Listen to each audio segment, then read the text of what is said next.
Hello বন্ধুরা, তো পুজোর আগে তোমাদের জন্য নিয়ে চলে এসেছি একটা ছোট্ট মিনি ব্লগ। তো আজকে আমি আর দিদি র্যান্ডামলি প্ল্যান করেছিলাম যে আজকে আমরা যাব পার্লারে একটু সাজুগুজু করতে। আমাদের এই খড়ের মতো চুলটাকে একটু সুন্দর করতে।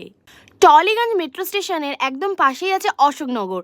সেখান থেকে 2 মিনিট পায়ে হেঁটে এলেই চলে আসবে এই পার্লারটা, হলি স্লিপ। আমার তো পার্সোনালি এই পার্লারটা খুবই ভালো লেগেছে। এইখানকার সার্ভিসটা যেমনই ভালো, তেমনি সব থেকে ভালো এই দিদিদের বিহেভিয়ার। তো আমি করতে এসেছিলাম স্মুথনিং আর দিদি করতে এসেছিল হাইলাইট। তো আনফর্চুনেটলি আমরা দুজনেই এটা না করে দুজনেই স্পা করে আজকে চলে যাব। তো তোমরা ফিডব্যাক দেখতেই পাচ্ছ, দিদি একটা স্পা করেছে যেটা একদম বেসিক নর্মাল স্পা, তাতেই আমার দিদির চুলটা এত বাউন্সি, এত সিল্কি আর এত সুন্দর একটা ফেস কাটিং দিয়েছে। আর দাম দাম তো ভীষণ পকেট ফ্রেন্ডলি। আমার তো পার্সোনালি খুবই ভালো লেগেছে, কারণ এত রিজনেবল প্রাইসে এত সুন্দর হেয়ার কাট। আর আমিও একটা স্পা করেছি যেটা একটু এক্সপেন্সিভ, কিন্তু পার্সোনালি আমার এই স্পাটা করে আমি ভীষণ স্যাটিসফাই।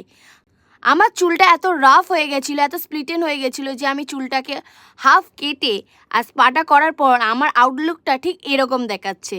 আর তোমাদের যদি এই মিনি ব্লগটা ভালো লাগে, অবশ্যই একটা লাইক, কমেন্ট, শেয়ার আর সাবস্ক্রাইব করতে ভুলো না। আর অতি অবশ্যই চলে এসো এই পার্লারে।